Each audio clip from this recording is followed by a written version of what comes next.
Om Shri Gurubhyo Paramagurubhyo Srimadananda Tirtha Bhagavat Padacharyobhyo Namo Namaha Narayana Paripurna Gunarnavaya Visvodaya Stititolaya Niyadiprataya Jnana Prataya Vibuddha Sura Saukya Dukkha Satkaranaya Vidadaya Namo Namaste Yo Vipralimba Viparita Madiprabhudan Vadan Nirasyakritvan Bhuvitattvavadam Sarvesvaro Haririti Pratipatakam Tam Ananda Tirtha Munivaryam Namami पूज्याय राघवेन्द्राय सत्यधर्म रताय च भजतां कल्पवृक्षाय नमतां कामधेनुवे सहनाववतु सहनौ भुनक्तु सह वीर्यं करवावहै तेजस्विनावधीतमस्तु मा विद्विषावहै ओम शांति शांति शांति.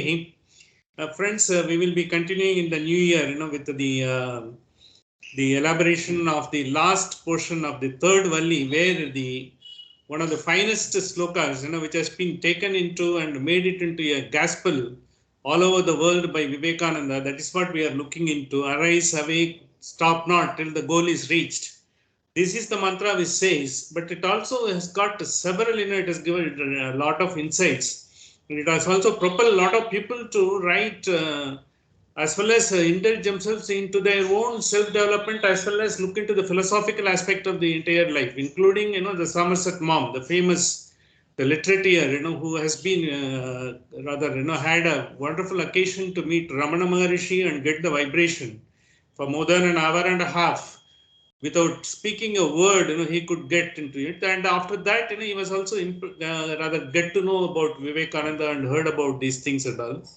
Based on this only, he has written a very famous book called Racer's Edge. We already were mentioned in our talks. The Racer's Edge was a very famous book written based on how the vibration travels between the persons, how a development of a person can take place, and how to live in this world, what you are living in this world, how when you are developing, how it is like a racer's edge, a sharp edge of the racer, and when you have to walk, and when without hurting yourself, and even if you slip a bit, it's not that just to show it is too difficult and you can't make an attempt, not like that, because it shows the subtlety. The edge shows the subtlety of it. The racer's edge is so subtle, sometimes you may not be able to even see it, but only when it cuts the skin, you will come to know there is a blood coming or oozing out. It is such like that. Knowledge is less like that. So that's why, because there is a very famous song, by even Anup Jalota. In one of these, first he asked 3 questions. Bhumi se bari kya hai? Bhumi se bari, he asked the question, first question, Bhumi se bari is paap hai. And then when he, the same thing, when he asks, Jal se patla kaun hai? Jal se patla jnana hai. Jal se, it is so sort of a subtle, because if you can't hold the water and you keep the water, either it has to go inside into your mouth, or it has to flow into the river, or it has to be used and it goes off. It doesn't stay with it. It is so subtle. You don't feel it. You will only feel the taste, as you would understand, but you will not be able to. It is knowledge is like that. So when they mean the research, it is that. So the mantra which we have seen, is the most famous mantra. In fact, this has been elaborated in a very, very big way in Gita also. And that will also see along with this. Uttishta Jakrita Prapya Varan Nibodhata. Uttishta Jakrita Prapya Varan Nibodhata. Because this is what we have seen last week. So Uttishta, we also, just to recap, Uttishta in the sense awake, arise. Arise in the sense get up. When you are in the slumber, when you are in the deep slumber, because when you have to get up, you first, don't, immediately, you just get up and you don't know you are still sleepy when you are in a deep sleep. If you are a half sleep, you are awake. You get an awake. Because arise in the sense, arise from your ignorance, the sleep of ignorance. You just don't know what is it, because you have been part of whatever is happening to you, and you are wobbling into that, that is what he says, arise. Arise in the sense out of the sleep of ignorance, awake. Awake in the sense realize. Realize that you are having the ignorance. See, most of us, we don't know we have the ignorance. That is a problem. Even if we know, because whatever knowledge, information we know, we take it for knowledge and we go by that, because it gives us some sort of a esteem, in the voice of the world, because you studied, he has got his degree, he's working here, he's so knowledgeable, he talks like that, he says like that, because that gives esteem, but that is not the real knowledge. That is only what we are acquiring. As you indulge and once you go about it, these are all, you will have to do to finally get to the ultimate truth. It's not that you can sit tight. You can't be, taking the life easy and all. In the sense, life easy in the sense, whatever is possible by yourself, within your capacity, you have to keep go on doing it. So then when you say arise, in the sense, at least, you get up and make an effort to know what it is. Awake in the sense, please be knowing that you do not have the knowledge, you are ignorant, and at least you try to understand. In the sense, you have to have the thirst of knowledge continuously, or at least anything that comes into you, take interest that and it is, but you go on doing it. When you are doing it, what happens is we get attached with that. Once, because out of 100 persons, I am able to do one thing, because more nicely, I think, more to the perfection, then, I get into them. I am the only one who can do amongst this 100. Because in that, because it is a group, because the group where, others will also be able to do like you, because they may be initiated, they may not be having the occasion to do, they will also be coming to that. But once you are doing that, you think, that is the end of it, because you get you think, that you have attained the limit. After that, I don't have to do anything at all. But you have to propel yourself, first. There are so many things, even in that perfection, you can go on, attaining the perfection. There is no end to it. It is a work in progress. It never stops. There is no perfection still such time, you go on that. You'll have to enjoy the journey because there is no one has seen the perfection. What we are seeing, the ultimate truth, is the perfection which we cannot imagine ourselves, which we cannot feel ourselves with this body, mind, and intellect, with our experience as of now.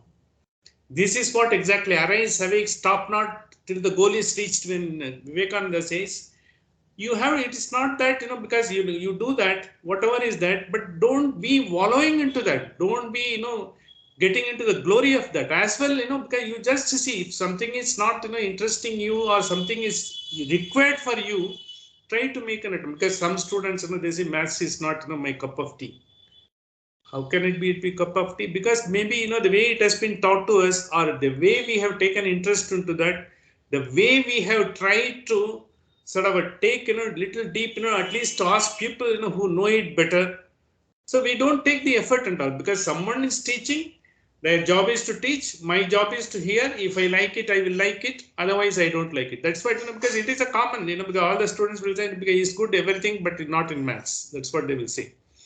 It is not that, because it is once you take an interest, if you don't know, because something propya, varan nibodhta, because, when you know someone is teaching, making the maths like a child's play, because there are so many people, online applications have come to make maths as well as so interesting to the children, because trying to get into that or try to talk to the people or who are doing it, try to do that, always be on an effort.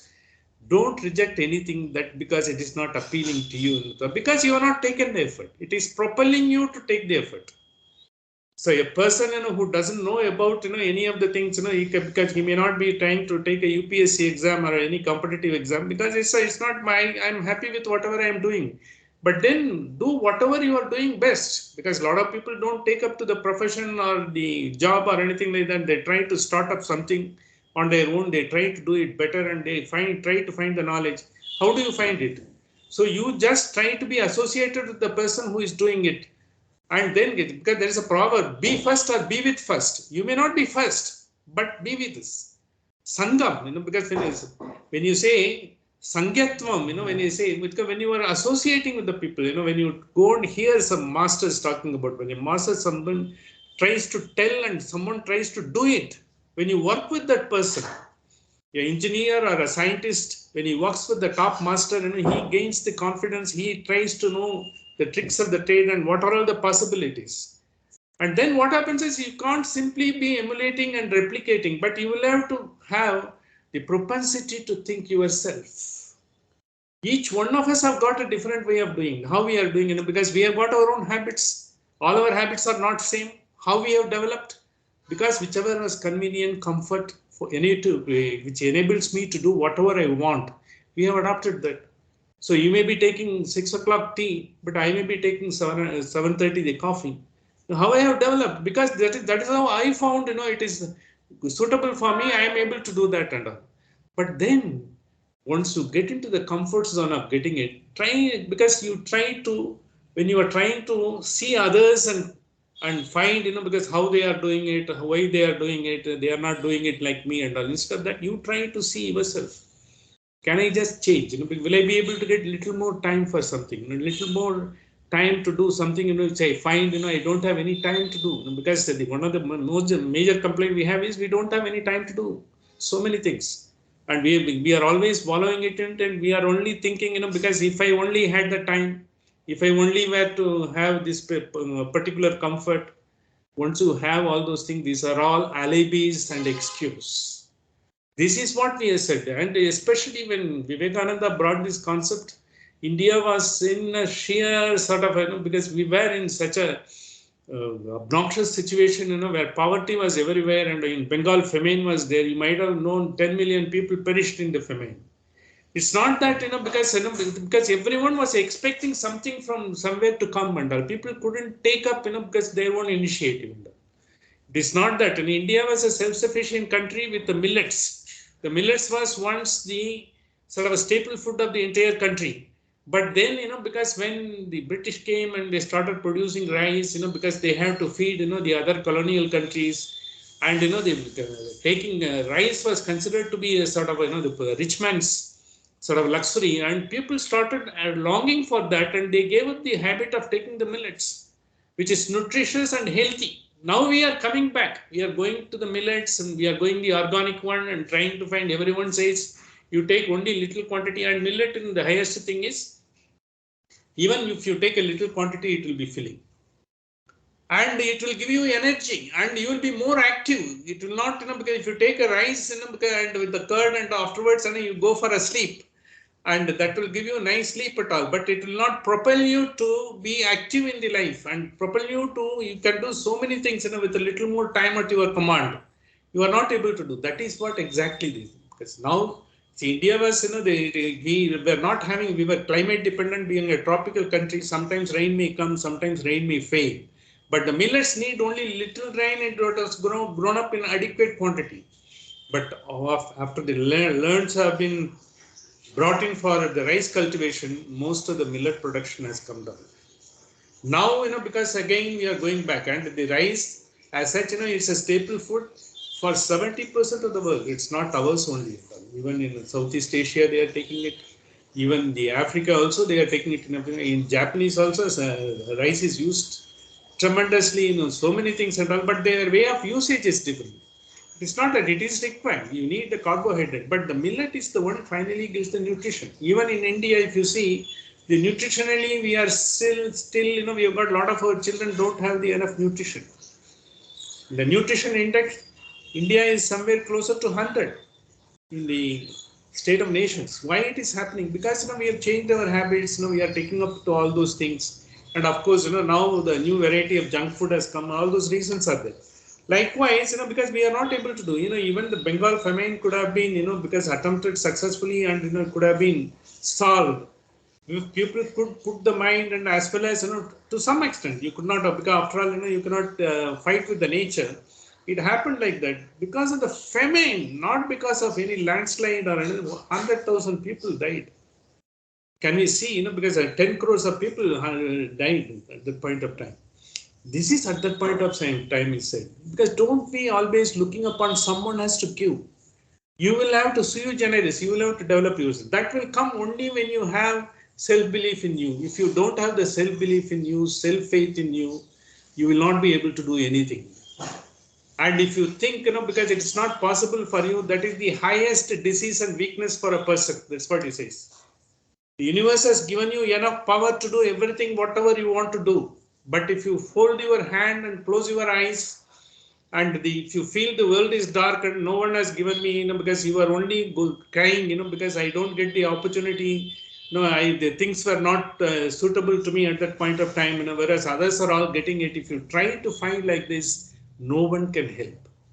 And no part of the world it can. Even in American market economy, those who can work and get into that, they are able to get their dreams to fruition. But others who couldn't do, they are still suffering. They are also having homeless. A lot of people are there. There are also people who are below because they are not able to have because they don't want to work, and they want to rely only on whatever the subsidy they are getting it, and all. People are like that. But on the whole, we are measuring everything by a denominator called GDP. The GDP is only an economic indicator, which masquerades everything. It's like a statistics, lies, damn lies, and statistics, as they used to call it, because it doesn't give you anything at all. That's why Bhutan, a small country, they adopted called the gross national happiness. The gross national happiness is the person can live within, because whatever means he is having it, and whatever sort of resources he is having it, and he is able to make best out of it. This is exactly what we need, is gross national happiness and gross domestic happiness, not the gross domestic product or gross national product. This is the concept now. This is exactly this mantra says. Uttishta jagrata prapya varan nibodhita. Another thing is prapya varan nibodhita, in the sense. You have to, because if you go and take bath in Ganges and you get purified, that's what they say. And you get purified and you become a fully new soul. How it happens? Because one of the interpretation Srimad Bhagavatam gives, and the interpretation is given by, because in Tattvavada, great masters like Vijayadvaja Tirtha, of Pajavarmat of earlier generation, they have all given. They say when you take bath in the Ganges, it takes away everything, out of your body, and, it gives you everything. And it also makes you to get a guru. A guru will come to you depending upon your need. You don't have to go after the guru. And once he gives, and your soul also gets purified. Your mind gets purified. Your mind gets purified, your soul gets purified, and your body gets purified. Ganga alone can't change your mind, but it rather purifies your body and gives you a guru, and you will be able to find when you walk along, someone will come and knowing you. That's how, because if you see the great masters who have written their autobiography of a yogi and all, they all get the masters when they were least expecting it. Somerset Maugham says, because he got so many things from so many masters, never he went with a purpose to meet them. It all happened. When it happens, when you prepare yourself to be receiving, when your antenna is good. But if you are not able to, because you are always following with your own, because what you need and what is not happening to you, what should have happened to you in these things, no master can come to you. But only when you begin. Adhyatma is to keep us clean, keep us in the datum line. It's not emptiness, but we make it prepared so that finally we are able to get it, and it gives us a change. Once it gives us a change, it takes us to the another dimension. And Uttishta Jagrata Prapya Varan Nibodhita. Once you get to the great Guru, what happens? Your mindset, how it can change? Because always, because we have got, because habits formed, and we have got a very angularity in our thinking. We are always predetermined, premeditated in our ideas. When you see a person, sometimes it happens, this may be good, he may be a good, he may not be good, and you try to form all sorts of things. You will not be able to see with a dispassionate, clean lens. You are always colored to get away. It's natural, because we are human being. We are all human being in the sense, we are all from the place where we have come. That's what Somerset Maugham says in Razor's Edge. When you see a person, the entire personality, the person who is, where he is born, how he got the studies, where he could react, and what are all the experiences he had, the entire bundle of it, is the personality. It is not that, because a person, who is enlightened in a small village down south, may be much more enlightened than us, but we may not be able to see by his looks and the way, because mentally he has got such a wonderful, because datum line, he will be able to get it, and he will be able to adopt himself. Because adaptation of a person to a change, that is, even when the Charles Darwin said, it is not the power or the strength of a species which makes it to survive for a longer time. It is the adaptability of it. It's Homo sapiens we have adopted for every climate. We are in a tropical climate, we are in a cold climate, we are in a sort of we are dry lands, we are in the deserts. We are able to adopt everywhere. Wherever you are able to adopt, you are able to live. Otherwise, as a Homo sapiens, the species might have sort of vanished. So when a species is able to communicate effectively, with the environment and change, that's what it happens. That communication, changing ourselves in Adhyatma, keeping ourselves open to the ideas, that is giving up our ego, giving up our all your angularities, giving up our own, because the self-esteem what we carry, it's very difficult. But mantra says, you do continuously, stop not in the sense to do finally to know, to give up everything. To keep yourself, because datum line without any sort of luggage, you have to continuously do. Then only you will be able to see. And to do that is whatever comes in the way when you are doing without an attachment. Certainly you will have an attachment. Certainly I am doing it, because the attachment is, because I am giving this lecture, I will be loading it in the YouTube. It will be coming in my YouTube channel, others will see that I have got a purpose behind it. But in that, what is happening is I am trying to learn myself. Because no dialogue is a monologue. It is always a dialogue. When I am talking to you, when you are asking me a question, even when you don't ask a question, I understand what you possibly will be expecting. I am trying to sort of address that. In that process, I am addressing myself. This is the process. When you are able to totally indulge and when you are able to see, and finally when you are feel that no one can have that, because finally you are getting getting it done through you by someone. Once you have that, to know that you will have to do the sadhana. So to do the sadhana, you do the sadhana, finally the sadhana is given by someone else. Even you don't do the sadhana is also enabled by him. You don't do that. I will share a small instance. It happened, before pre-independence. When I heard it from Swami Muktananda, very famous and one of the enlightened scholars, who has been who is in US, and he is a IIT graduate, and he has done, the masters and all. Highly enlightened person. He was narrating the story.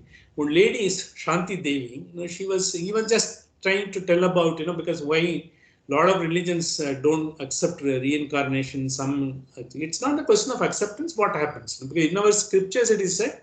He gave a real life example. When Shanti Devi, one 3.5, 4-year-old girl, pre-independence in Delhi, she said, look, I have to go and see my family. They are all in Mathura actually. It became, in those days, communication was not like this in WhatsApp and all those things. It's only newspapers. Someone takes interest and someone goes, some journalist goes and finds, he publishes, then only others come to know. So it became the talk of the town because some journalists, they came to know of it, they went and addressed, and then Mahatma Gandhi also got to know this. So he said, because this should not be misused, because anything you try, you got a mysterious experience, whether you really had it or not, there are so many other people waiting to misuse that. So Mahatma Gandhi very clearly what he did, he formed a 15-member committee of learned people, asked them, no one should go and approach that girl. They one only will react with her, because he took a personal interest. A small girl, she is telling, knows her family and all. They should not be misused and all. So he made the protective wall around her.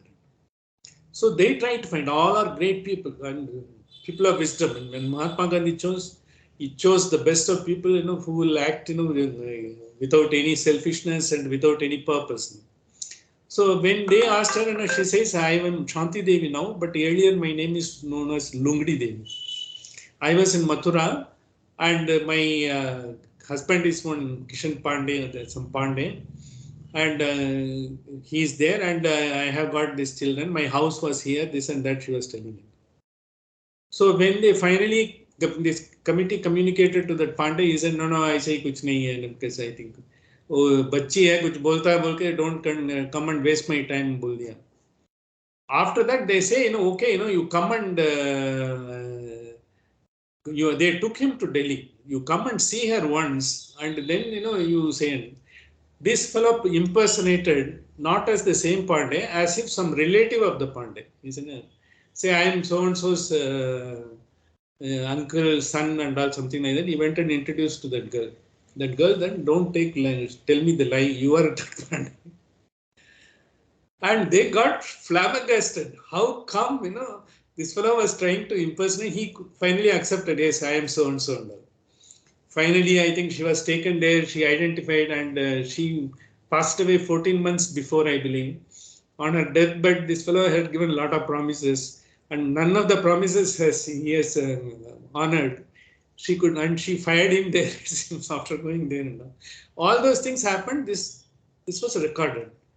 And then only the world took notice, when the Hindu scriptures are telling, when the people are telling the reincarnation and all, it is a real life example. Of course, then afterwards, a lot of examples have come about, Dehradun also, the girl was telling about this, and so many journalists went and investigated. Even BBC made a sort of program on that. All those things were there. This is basically to show, but once how you are able to take the children, a child, is able to remember even 3.5, 4 years old. She has not accumulated the luggage during this birth.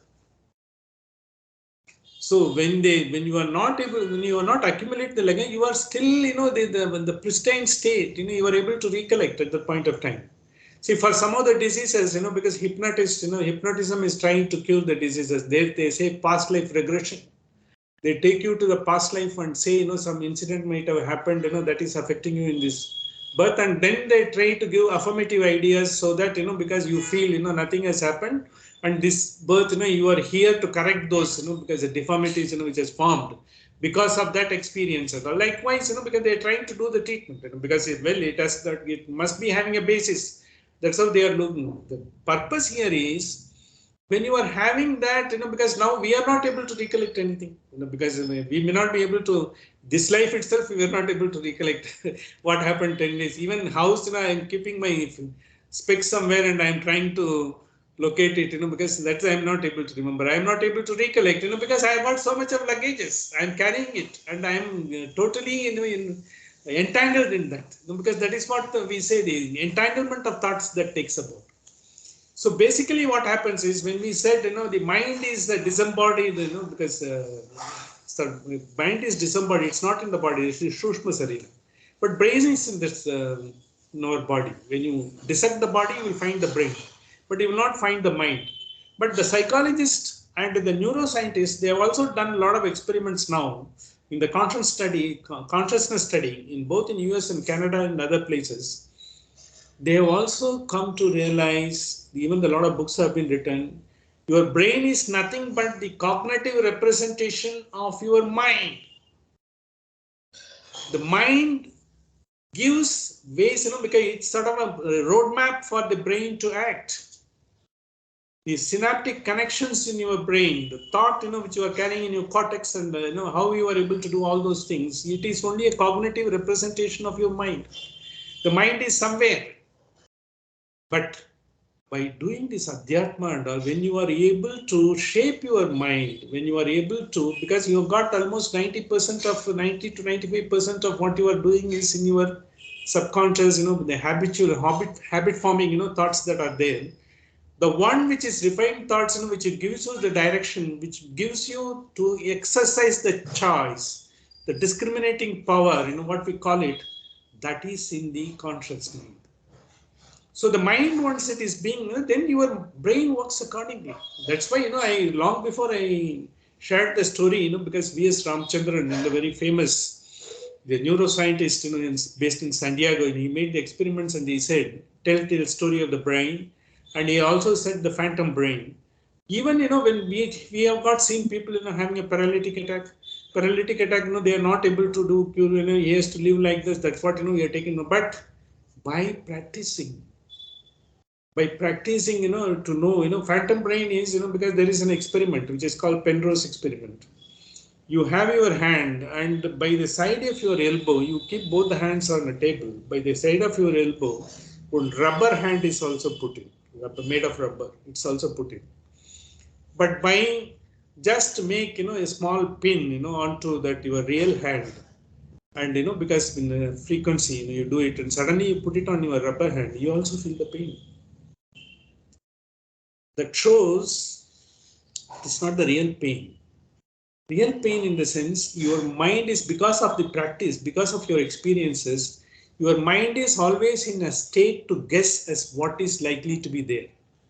Supposing if you say, my uncle is going to come, you will be expecting my uncle is going to come. Suddenly some other person comes, you will deem it, he is my uncle, because your mind is expecting that. I have already given a sort of a thought.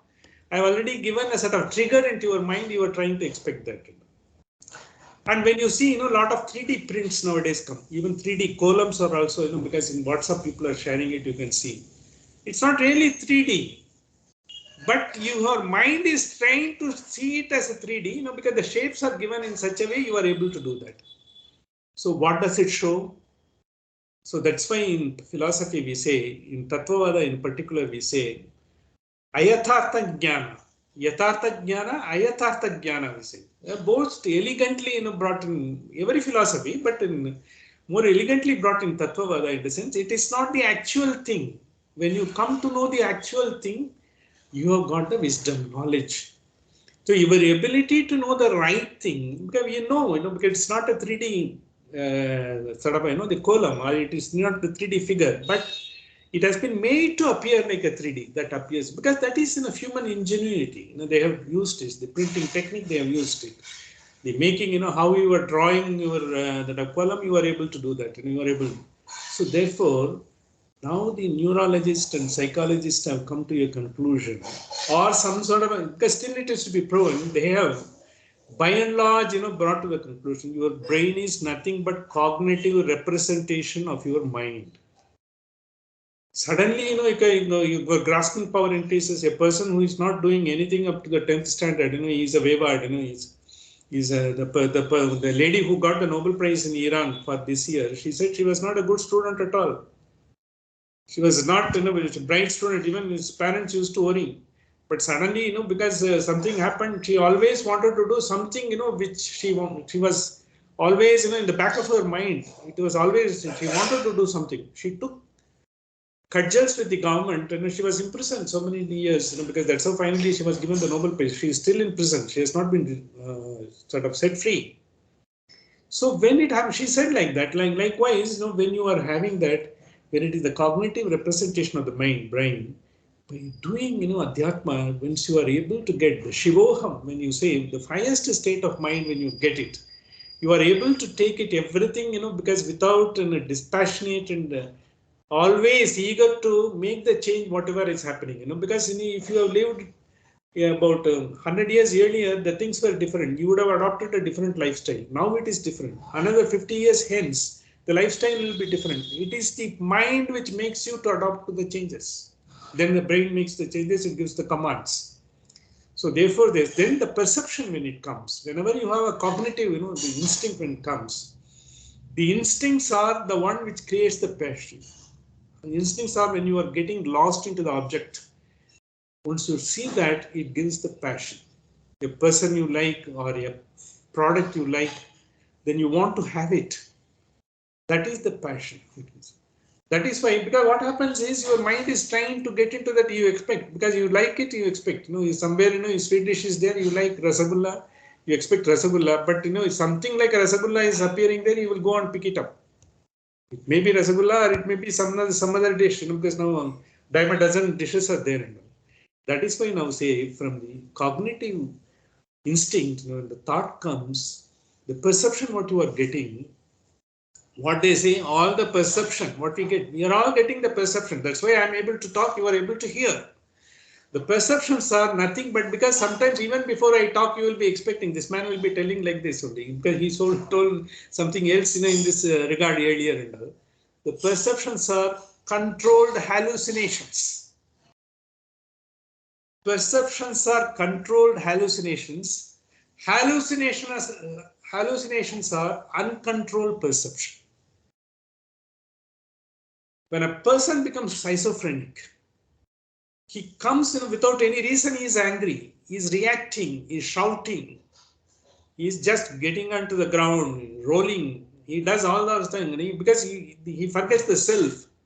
It is schizophrenia, because what we call it. At that time, it is uncontrolled perceptions. Because perceptions are controlled hallucinations. Basically, what you are seeing, what you are liking, what you are able to sort of, they observe and understand the quality and everything and all is inside out. It is the mind, which gives you the quality of the product. The minds, which give you, to the same, because the different thing and all. For instance, if neem ka chutney and karele ka achar, if it is kept, you will not touch it because you don't like it, because neem ka chutney is made of neem and karele ka achar. But someone says you just taste it, it is wonderful. But once you take it, because you have already predetermined it, it's not good for you. It is a hallucination. Till such time you go and find, because if some product looks like something which you don't like, even because even some other chutney which is looking like a neem ka chutney, but is there, you may not touch it. But someone says you will go, because your mind has already hallucinated. It is preconceived, premeditated. That is why Kannal parpadum poi, Kadal ketpadum poi, Thira visaripadi mai, in the proverb in Tamil is there. What you are seeing is mostly premeditated, by habit, you come to that. When you say, the coffee is this, it's good, and you want to take it, but when you find, it is not having a sugar, you realize that. I always have the coffee with the sugar, but already premeditated. The sugar would have been there, you will take it, but once you experience it, you react. So therefore, we have to understand, because when you are doing, once you are able to see, you will not be rushing into the thing. Like whatever appears in the world, we are rushing because we have got a premeditative conception, and it is the controlled hallucinations of the perception by which we are acting. But when we don't get whatever we continuously, because over a period of time, you always have a feeling you have been only one of the God has has been unkind to you. For you only everything that you don't require is happening, that you don't want is happening. I am the sole one. Then you accumulate. It becomes the uncontrolled perceptions, uncontrolled hallucinations. You become a schizophrenic. So this is where, to give up that, because this is what the next month, the next thing says, Shurasya Dara Nishita. Shurasya Dara, it is like razor's edge. Nishita is the sharp edge. Therefore, it is like, the subtle knowledge, to understand the right nature, quality of what is, because you have to understand that you need the Shurasya Dara. When Vivekananda said, arise, awake, stop not till the goal is reached, go about doing it. And doing it in the sense, what you will be doing it, Nishkama Karma. Nishkama Karma, Karmanyeva Adhikarastu, that will not come to us immediately because we are still in the process of karma for ourselves. So then what you do? Then you go about doing it. And he said, he brought the Neo Vedanta. It is not that Atman self and all, you serve others. When you are serving others, you will be forgetting about yourself. So when you are going into an organization or when you are trying to, because even in a small way, whatever it is, even in a small sort of, because you can contribute your time, you can spare your time for something good. When you do that, then, your thing, you are able to give up the ego. That is the practicing of giving up your ego. Otherwise, you will get into the ego trap. Ego trapping is a big subject. I think perhaps in the next week I will take to explain. To give up ego, that becomes the highest elevation, whether you call it, because Nachiketa, Agni, everything you attain that. Ego has to be to 0.0% nil. That will come only when you know that you don't have the perceptions which are controlled hallucinations. You don't have any premeditated idea. You will just be doing it, which will make you to forget yourself. When you do something which is very interesting, because you are trying to draw, you are trying to play music, you are sing the song, or you are trying to write something which you like, whether others read or not, doesn't matter. As long as it gives you the happiness, you go about it. When you do that, when you lost yourself into that, whatever you are, when you are doing a puja, you do it fully involved into that. Or when you are watching, something which is interesting in the TV, something which is going to give you a lot of sort of new information, new thoughts, go about it. Shurasya Dara Nishita Duratyaya in the sense, because finally you will get to the highest elevation when you are able to see the things as it is without the hallucination, without the premeditation. Duratya, that is Brahma Jnanam, what they say, because that Duratya, you are able to get, the right thing. And Durgam is what we call Brahma Jnanam, or, what you are able to see, highest elevation, the ego is zero. Durgam, Durgam Sauk, because in Durgam Chaura is there in Hyderabad. Durgam is meant on that because the people who are talking about, because in that, there was a community of discussion. Durgam is the highest Brahma Yatra, because when you are able to know the highest path, to know the ultimate, your potential of yourself, that is Durgam. Payastata Kavayo Vadanti. Kavayo Vadanti, this is what the great masters have told us. So with this, because once you are able to do that, once you know, what to, your mind, your perception, everything, and when you are able to indulge whatever is giving happiness, when you are doing something, which is not interesting to you, you will get the boredom and you will not be able to enjoy. Whatever you are enjoying, you do that. Even if you can make, coffee for everyone in the house, do it. And do it so perfectly, because others should say, because aap to badhiya coffee manta hai. Every day, we would like to have your coffee. Try to do it. Next day, I will do something. Likewise, because anytime, it's not that, I don't have anything to do that should not come. You've got everything to do. You've got so many things to do, you are not able to do it because even to listen to someone, who has got the experience. That's why in those days, autobiographies are very popular. Because autobiography, when you see even an autobiography of a yogi or autobiography of any great masters, when you see, you get to see their experience, how they have undergone. The experience, what you are following now is not something new. You only had. They also had. They have come out of that. That's what they are doing. This is exactly Vivekananda brought it about. It's a subtle knowledge. How subtle, we will also see in the next mantra when we say. And not only that, because why we are doing all these things? Because finally, unless we are able to, everything gives me an esteem. I think I have done that. I was this. I did study. I scored this. I am doing this. People are appreciating me. All these things are boosting you and taking you away from you. You will have to get into your internal and enjoy yourself. You are not able to know your full potential. That's why, because that Nichocha Bhavam Gataha, because Tattvavada, when he says it's the highest concept, perhaps, because it is not being reflected in, the other sort of dimensions when the arguments are being made.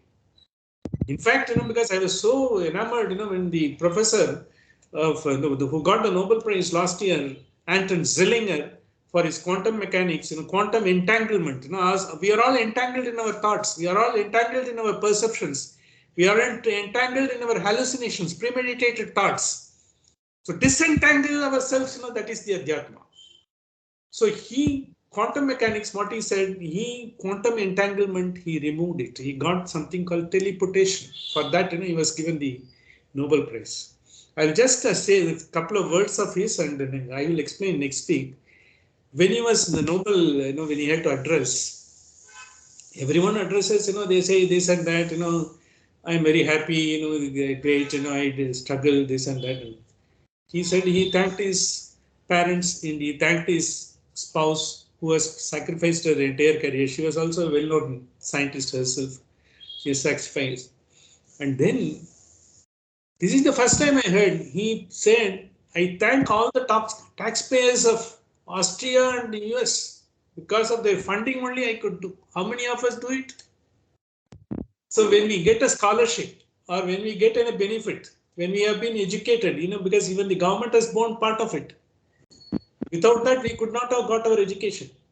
Have you ever been grateful? We say, he was deserving. I could get that. You could get that, but there is someone who has done it for you. That gratitude, if you don't have it, gratitude is once you have the sense of gratitude, that is going to be the basis on which the entire Adhyatma can. Without gratitude, there cannot be any Adhyatma or any meditation or any sort of a highest you trying to elevate yourself into another dimension will never happen. this great master, the Nobel Prize winner, he said, because first I would like to express my grateful thanks to the taxpayers of Austria and taxpayers of United States who have funded all the projects by which we could try to find something, which we thought is not possible. See, because when Vidya Vinaya Sampanna, a Nobel laureate, finally comes down and thanks every common man in his country and other country who have funded, that is the highest amount of gratitude. So I will try to conclude. Next week, I will try to elaborate on his further talks. He has brought great concepts. Today, we will have a small meditation. Today, we are going to have a wonderful meditation. I will just explain it to you. I will complete the talk now and we will go for meditation immediately. Sahana avatu, sahana bunattu, sahaviryam karavavahai, tejasvina vadidamastuma vishvidavahai. Om Shanti Shanti Shanti.